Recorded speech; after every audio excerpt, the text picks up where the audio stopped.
You are all by now familiar with the brutality and the dastardly manner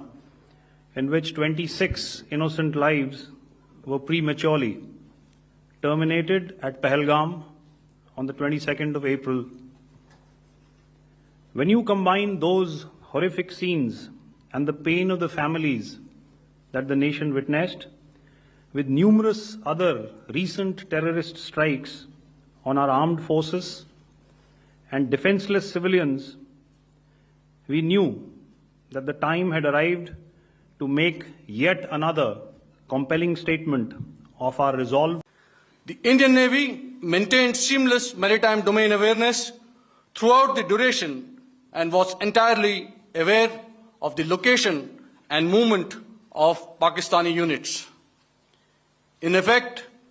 we had and continue to have good battle space transparency using our maritime domain awareness grid. As you are aware, our response has been measured, proportionate, non-escalatory, and responsible from day one. Accordingly, the calibrated approach considered all options, including the ability of the Indian Navy for offensive action from and at sea. As part of this escalation control mechanism, the application of force by the Navy was planned in a synchronized manner in coordination with the Army and Air Force, the highlight being teams from the three services working closely in an integrated manner. Along with the kinetic actions by the Indian Army and Indian Air Force, the overwhelming operational edge of Indian Navy at sea contributed towards Pakistan's urgent request for a ceasefire yesterday. As we speak, Indian Navy remains deployed at sea in a credible deterrent posture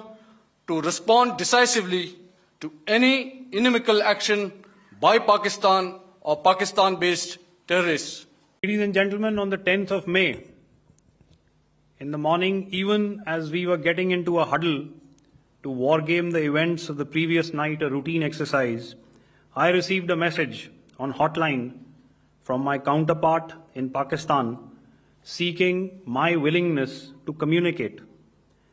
Since our initial aim was to strike at terror camps,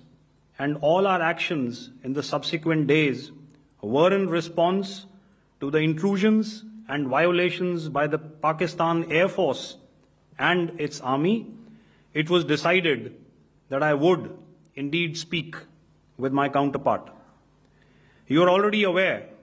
I've seen it being covered on national television, that my communication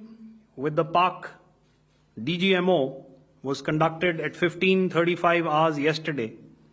and resulted in cessation of cross-border firing and air intrusions by either side with effect from 1700 hours, 10th of May, after he proposed that we cease hostilities. We also decided to further speak on the 12th of May, that's tomorrow, at 1200 hours, to discuss the modalities that would enable the longevity